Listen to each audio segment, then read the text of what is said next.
But what got her there? I think the pregnancy, the delivery, I think that was a big part of it. That caused that. Okay.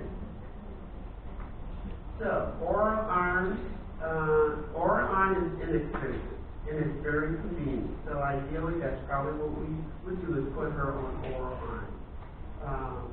Make sure that insert coated up sustained release capsules are counterproductive. Daily dose is 150 to 200 milligrams. Now, know that because you could get a question that wants to know, is the patient on the appropriate dose? You should be looking at that with your patients as clinical. Is the medication that they're taking, the dose, is it appropriate to that person, particularly looking at their age? Okay.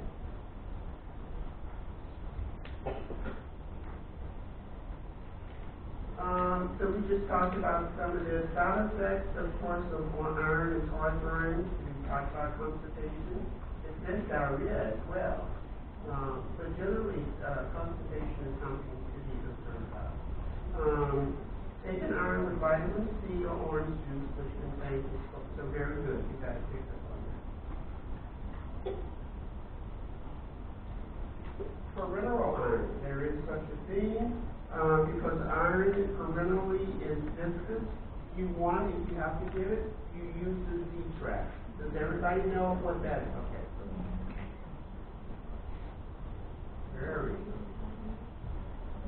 Iron deficiency anemia, nursing. Okay, now let's look at at-risk groups. So, your premenopausal women, pregnant women, we just talked about, older adults, and individuals who experience blood loss. So those are the people that we want to kind of keep track of.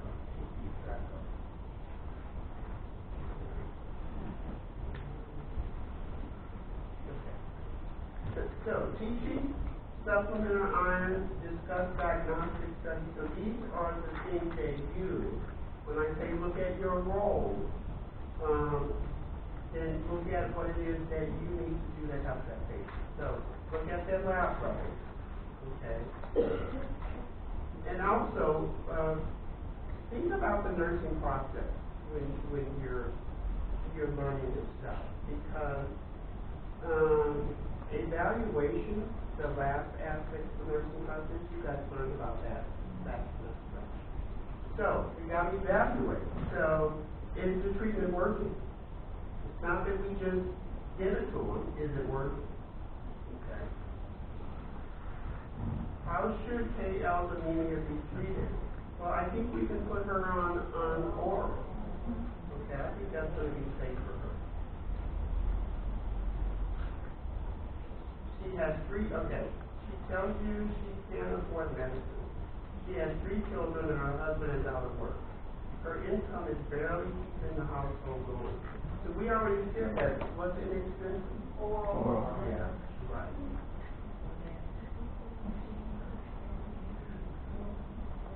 So, I'm not going to go through that whole case study, but that's some, kind of go back and look at that. Okay.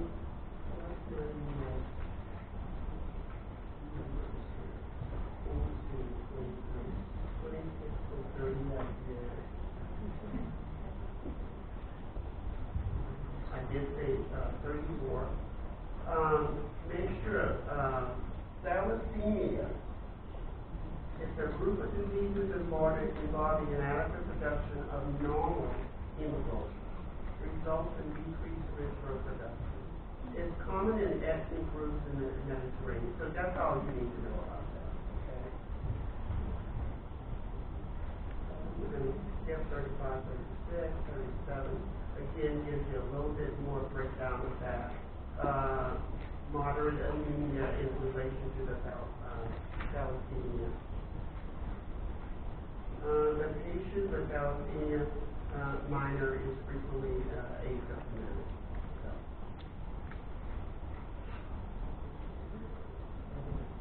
38.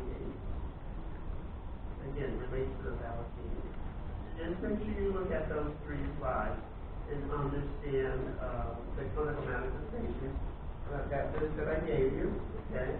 Look at that, know what it is, know what the signs and symptoms are, how do we treat it, and what would we teach the patient.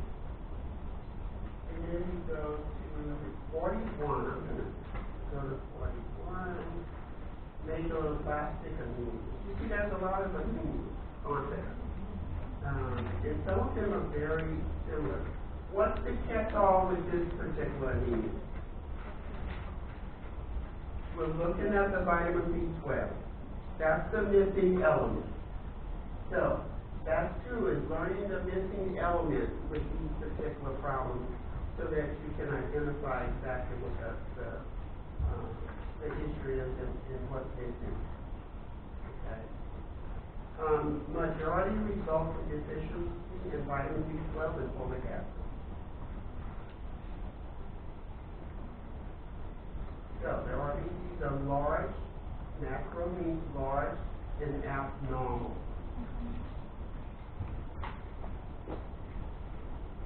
41 through numbers, so we got to know this.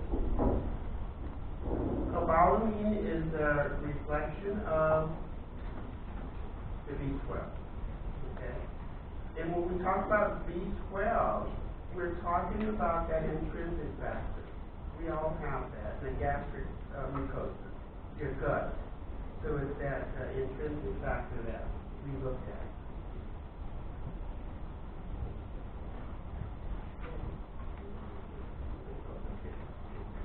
Cobalamin deficiency. The most commonly caused by pernicious anemia. So make sure you mark that slide because that's telling you the most common cause. Of cobalamin is pernicious anemia. So there's an absorption issue. And it's a reflection of the absence of that intrinsic factor. You got it? That's the connection.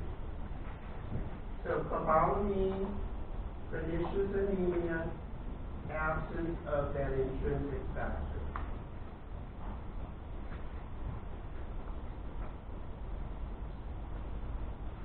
You know, I always say, we poor African Americans, we get everything. When you look at the culture, it's like, well, what's the primary cultural association? It's always the African American. That's like culturally, it's true. Not king answer. What? Well, that's true. Yeah, you're right. That's right. Not kids. But I tell you, it's a large population of issues to deal with. So, yeah. You have to guess African American. Is that question? It could be. It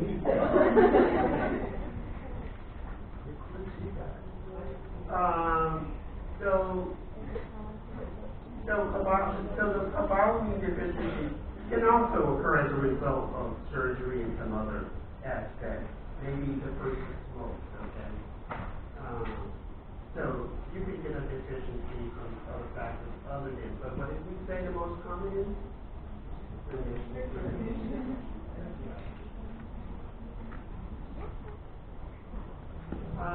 General manifestations of anemia, the person can have tissue hypoxia, GI manifestations is going to be your anorexia, nausea, vomiting, is when it relates to the deficiency. So that's going to go all the way through 40. So we'll make sure you go through 41 through 52. So we're going to look at that. That's all a part of the cobalamin deficiency.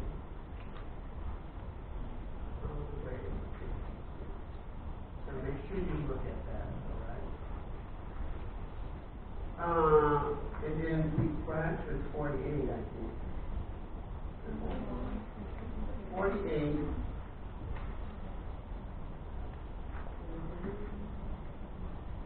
I think I took out the folic acid one. Did I take it off? So let's do 41 through, is it 49? I don't want the full again. So it's going to be 47. Yeah, it's going to be 47. Okay? 41 through 47. I'm not going to test you on the folic acid. Make sure right there. No folic acid. But I'm not going to test you on it, but what do you need to know it for? There you go. Okay, then next is, making sure, guys.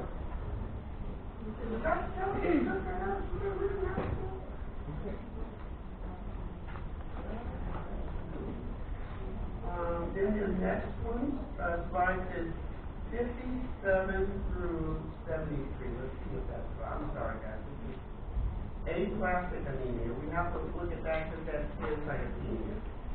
Okay. Aplastic anemia is a disease in which the patient has peripheral blood pancytopenia. So it still is a decrease in red blood cells.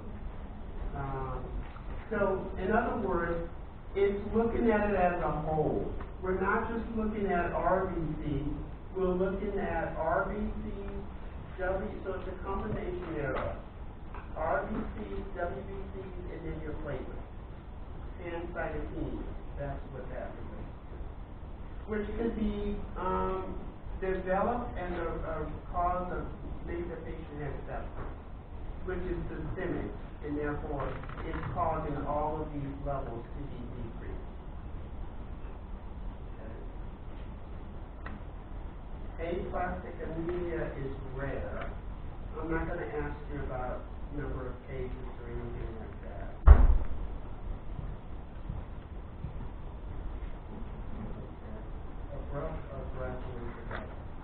So look at the clinic manifestations. That's slide 59.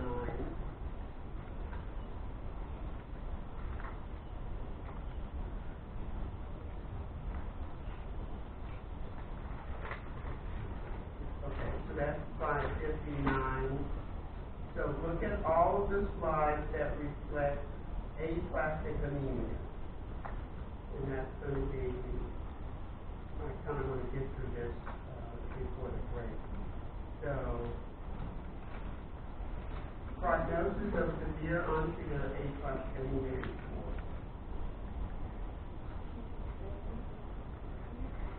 Okay, so we're going to look at all of the slabs for aplastic anemia. Anemia resulting from blood loss may be caused by either acute or chronic problems. So it could be other problems, again, that causes the aplastic anemia in a secondary state. So that is through aplastic anemia ends at 63.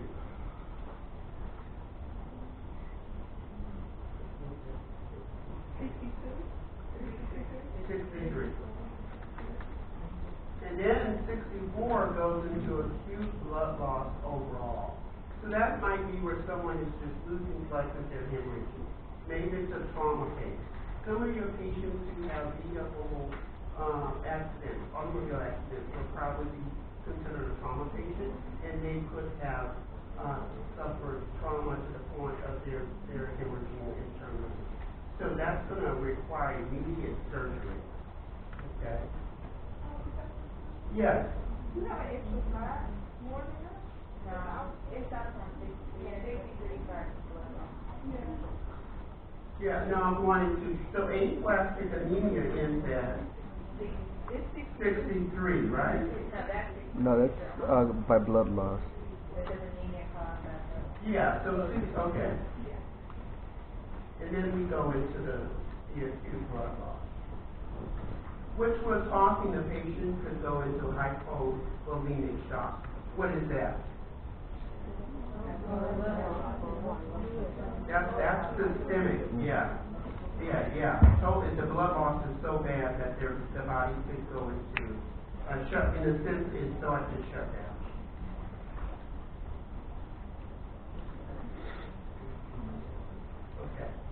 So acute blood loss, clinical signs and symptoms are more important than laboratory studies. The reason for that is, at the moment, we want to make sure, we want to see what's happening to the patient and act upon those symptoms right away before we look at the lab. So this says table 30 that is summarizes the clinical implications of patients with the varying degrees of, so there's different degrees of blood loss. So maybe look at that slide, okay? So time is of essence. The reason why it's saying clinical signs and symptoms are more important because time is of essence when someone's losing blood to try to help them. And so we're going to look at labs too, but we got to first give them emergency assistance. So only at these later times will the HH reflect the blood loss. That's what I'm saying. Pain could be, because of the hemorrhaging, could be internal pain. So we want to treat that as well. Shock is the major complication. Alright? Shock is the major complication. See, when you're up here, we see everything. We do just laughing, smiling. When you're up here, you see everything else. I'm just messing with you.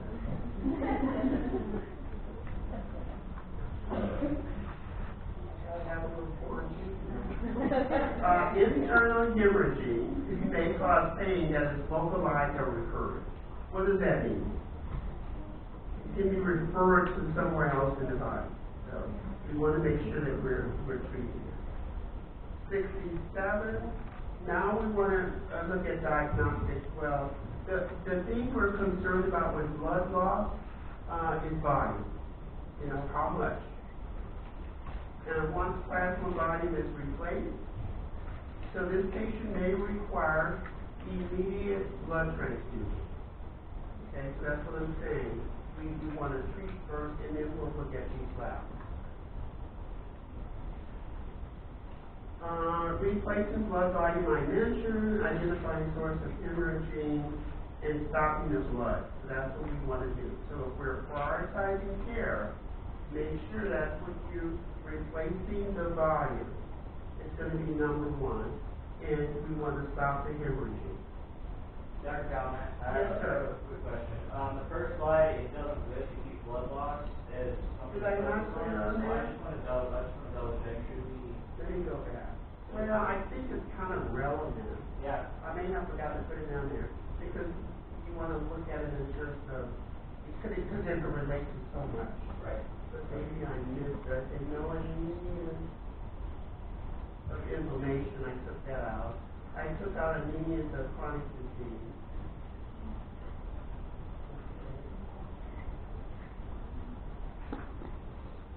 I'm happy to study it. I just want to make sure. Yeah, I know. I know. Well, I tell you what, with that, and with the acute, let's look at 64, as long as you understand the elements of what I mentioned about let's take care of the patient first and then look at the lab. Okay. So, and then of course how do we treat it? Volume replacement. So, for that is kind of all I want you to know there, okay? Alright, so we can skip that.